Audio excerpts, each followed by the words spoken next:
E whakaaki ana ko ngā manuwhiri ki runga o Pōhara Pā, kia tangihia ki ngā tahi tia ai i a koro Fred Graham. Ko tōna mahi toi, he kōrero kei tua, karihe mea kei tua o nā mahi toi, e kei te waihui e āhuatanga katoa. Ati e uri te e napo kātau. Kātau whakatau hā te rangi e tū nei, kātau. Ko Kerea Maklā ko ngā tikoro ki Kahukura te kaiwhakahaere o toi Waikato i Kirikiri roa. Hei tāna, he mātanga a Fred ki ngā mahi toi. Me nā whai whakaro a te tangata iaia e waihanga i tōna ake mea aha ko te aha. Ina he painta he whakaero i rungi ngā rākau, ngā waiata me era tūmomo āhuatanga katoa. I whānau mai a Uncle Fred i te atata o maunga tautari, i te taha tika o te awa Waikato. Ko ia tēnei ko tana rohe mi oi i o nā wā.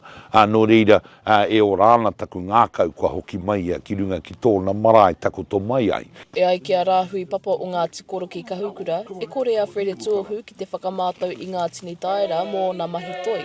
A kua rongonui ana mahi puta noa i a Waikato me te motu.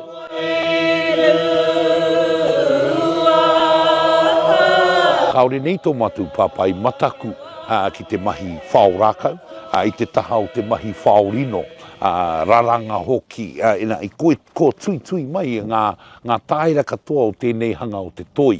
Ko ia me heitiaki te wairua, te mana o te tangata, me te aki, ka taia koe ki te mahi.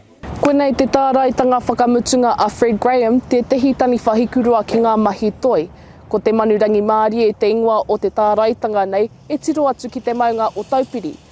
Kei te poro whawhe a piarere, e tu ake nei.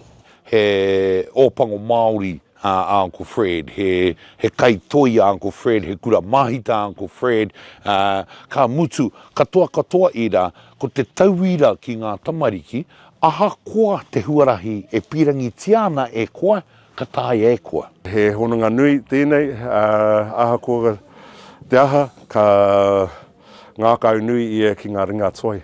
Koera te mea nui.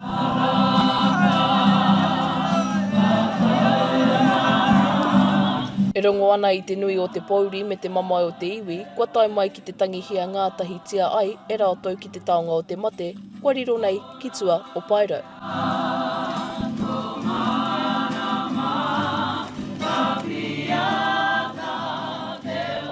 Macie Kuki, Aukaha.